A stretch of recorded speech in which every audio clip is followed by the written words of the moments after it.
imagine enduring these grueling cancer treatments, right? You navigate the surgery, the radiation, just the endless appointments, and you finally get the all clear. Yeah, you cross that finish line. Exactly, you cross the finish line. But then you discover that your body has structurally changed so much that doctors can't even, perform the routine follow-up exams required to make sure you actually stay cancer-free. It's a devastating wall to hit. It really is.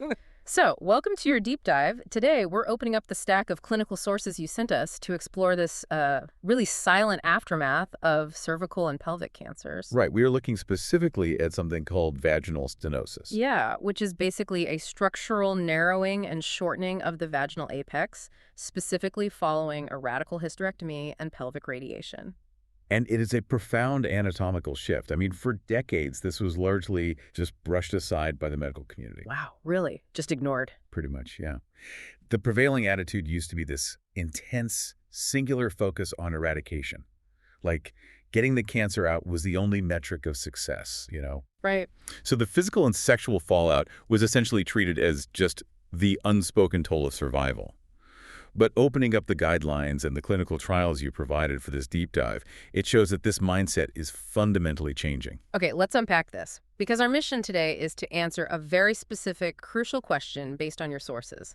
Can this structural narrowing of the vaginal apex be safely and effectively managed using progressive dilation therapies? That is the core question. And to get to the bottom of that, we're synthesizing a massive amount of data here. Yeah, we've got a lot to go through. We have clinical guidelines from EviQ and the British Gynecological Cancer Society, patient education manuals from major research hospitals, and some incredibly revealing recent clinical trials. Yeah, we'll be looking really closely at the SHAPE trial as well as new studies on active physical therapies. But I guess before we can evaluate how to manage or, reverse this narrowing, we have to establish the baseline. Like, why does the vaginal apex change in the first place? Right. We have to know the why. And the sources point to two distinct but overlapping mechanisms, starting with the surgery itself. Okay. When we talk about a radical hysterectomy, we really have to distinguish it from a simple hysterectomy. Because they're completely different procedures, right? Exactly. In a simple procedure, surgeons are basically removing the uterus and the cervix. But a radical hysterectomy is an entirely different landscape. Oh, so... Well, surgeons have to ensure they get really wide margins around the tumor. So this means they remove the uterus, the cervix, and the upper portion of the vagina, which is often called the vaginal cuff. Oh, wow. Yeah, and they also take the structural support tissues surrounding the uterus, known as the perimetrium, along with the uterosacral ligaments. So they are essentially dismantling the primary suspension system at the top of the vaginal canal. That's a great way to put it, yeah. And that physical removal alone explains why the sources state the vagina is physically shortened by 1 to 2 centimeters right off the bat. Just from the surgery, yes. But there's a neurological component here, too. It's not just structural. Right, because the pelvic region is just packed with nerves, isn't it? It is a massive neurological web down there. These are autonomic nerves, meaning they control involuntary functions. Like what? Like blood flow, arousal, natural lubrication. And these microscopic nerve webs are physically interwoven with that perimetrial tissue that the surgeons are forced to resect. Oh, I see. So to get the cancer out. Exactly. By removing that tissue to clear the cancer, those nerve pathways are just inevitably severed or at least severely traumatized. And that brings us directly to the SHAPE trial from your source stack.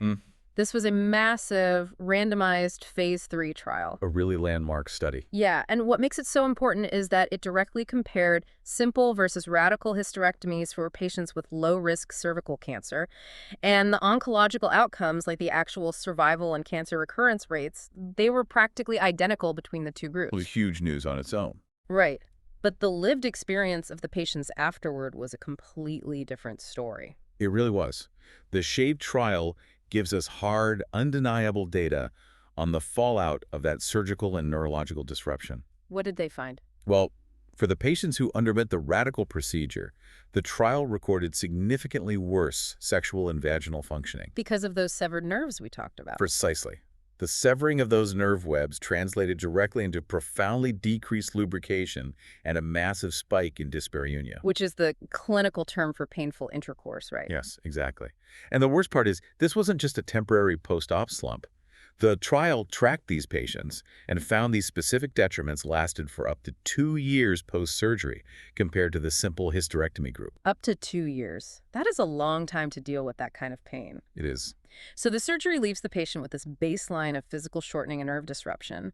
But for a lot of these patients, surgery is only step one. Right, the adjuvant therapy. Yeah, they often have to undergo adjuvant radiotherapy, meaning the radiation treatments performed after surgery to mop up any microscopic cancer cells that might have been left behind. Which is standard protocol, yeah.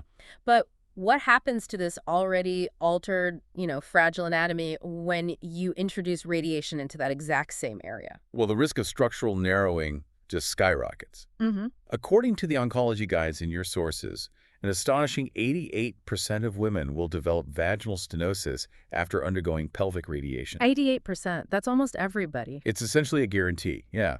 And the pathophysiology here is this brutal multi-step process.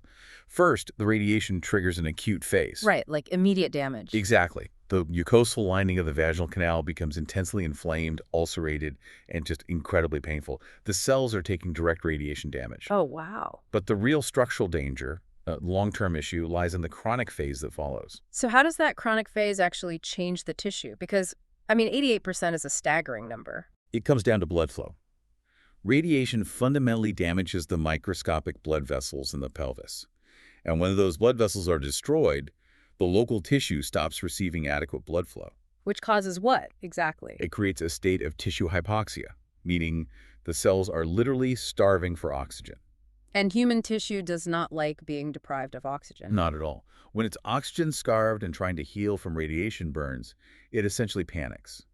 The fibroblasts, which are the cells responsible for building our structural framework, they just stop producing elastin. And elastin is what gives tissue its stretch, right? Its bounce. Exactly, it's elasticity. But instead of making that, those panicking cells start aggressively dumping heavy, disorganized collagen into the area. It's like when you get a deep cut on your skin. Your body's immediate biological imperative isn't to make the skin look nice or, keep it stretchy. It just wants to pull the edges together and build a thick, tough scar to seal the breach. That's a perfect analogy. But when that identical healing response happens inside a functional elastic cylinder like the vaginal canal, that dense collagen buildup actually creates a massive obstruction. That is exactly what happens. The tissue becomes fibrotic, it scars over and completely loses its ability to expand. The walls of the canal become stiff and rigid. Right. And if this narrowing is left entirely unmanaged, those inflamed fibrotic walls can literally fuse together, forming what are called adhesions. Which brings us back to that terrifying scenario we mentioned at the very start of your deep dive.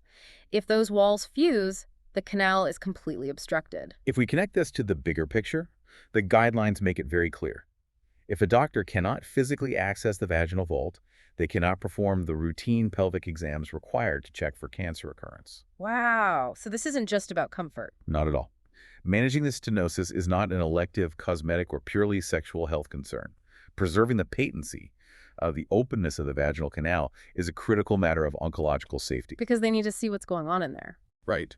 If a tumor begins to regrow at the surgical margin, the medical team needs to be able to see and feel it as early as possible. Okay, so since we know the body's natural kind of panic healing response is driving this fibrotic narrowing, how do clinicians safely counteract it? That's where we get into the physical protocols. Yeah, looking through the patient education materials from the University Health Network and the Royal Berkshire NHS Foundation Trust, the universal standard of care points to progressive dilation therapy. Right.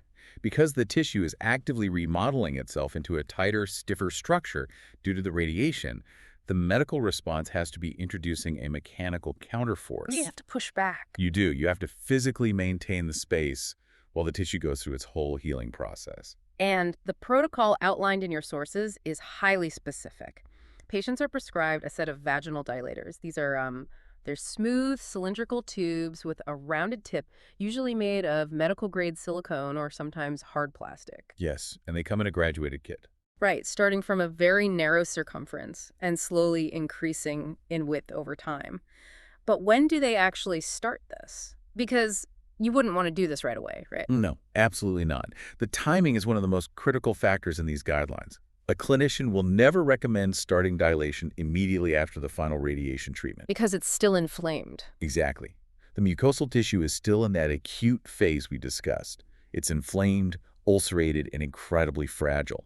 Using a dilator, then, would just cause severe trauma. So there has to be a waiting period. Yeah. But the guidelines also warn against waiting too long, right? Otherwise, that heavy collagen deposition becomes permanent scar tissue. It's a delicate balance. The consensus across the EVQ and British Gynecological Cancer Society guidelines is to initiate progressive dilation therapy 2 to 4 weeks after the completion of radiotherapy. Okay, 2 to 4 weeks. Yeah, that provides just enough time for the acute ulceration to heal, but it catches the tissue before that chronic fibrotic phase permanently sets in. Makes sense. But the routine itself, I mean, it requires immense dedication. It's a lot to ask of a patient. It really is.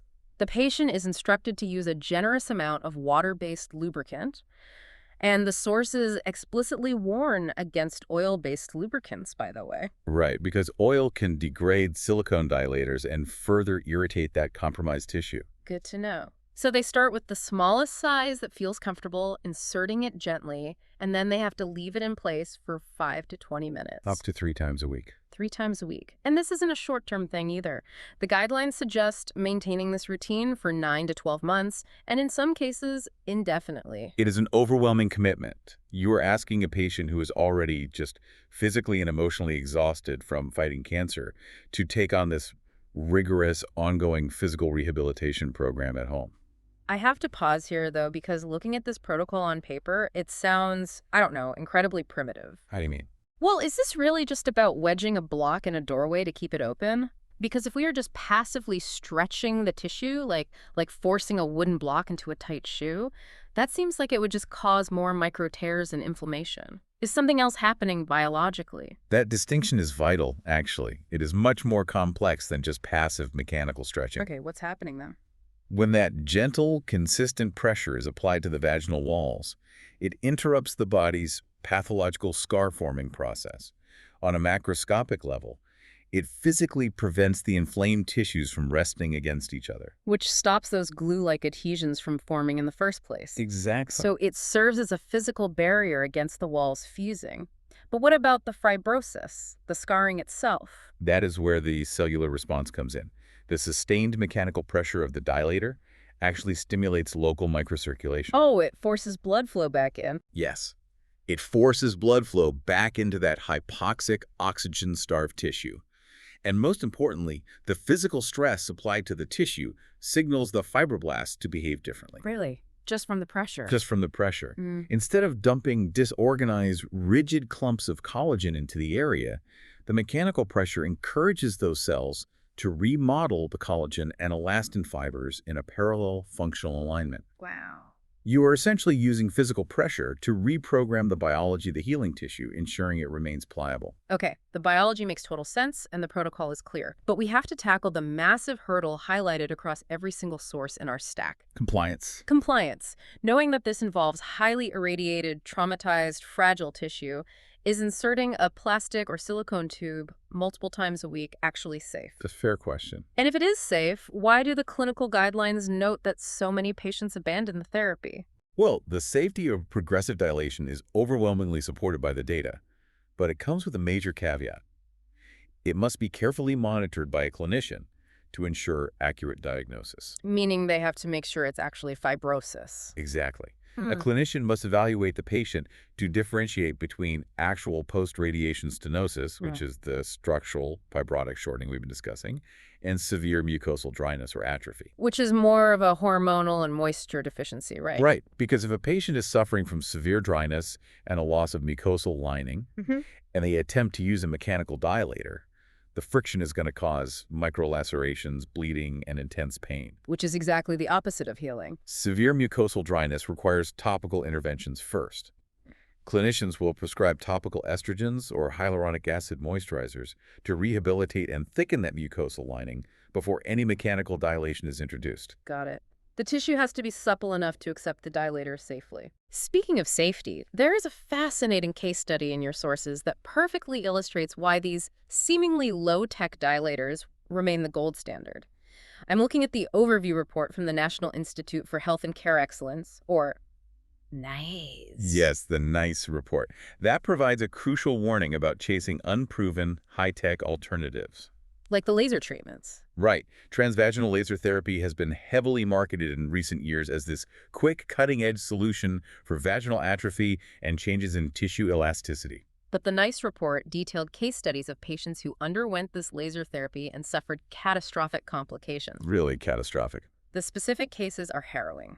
One 68-year-old woman developed a crescent-shaped fibrous band directly in the mid-vagina after the laser treatment. Just formed a rigid stricture. Yeah, essentially a partial obstruction. And another patient suffered multiple vaginal lacerations. The laser, which was intended to rejuvenate the tissue, actually caused severe thermal trauma. It resulted in the exact kind of scarring and stenosis we're trying to prevent. The irony is profound there.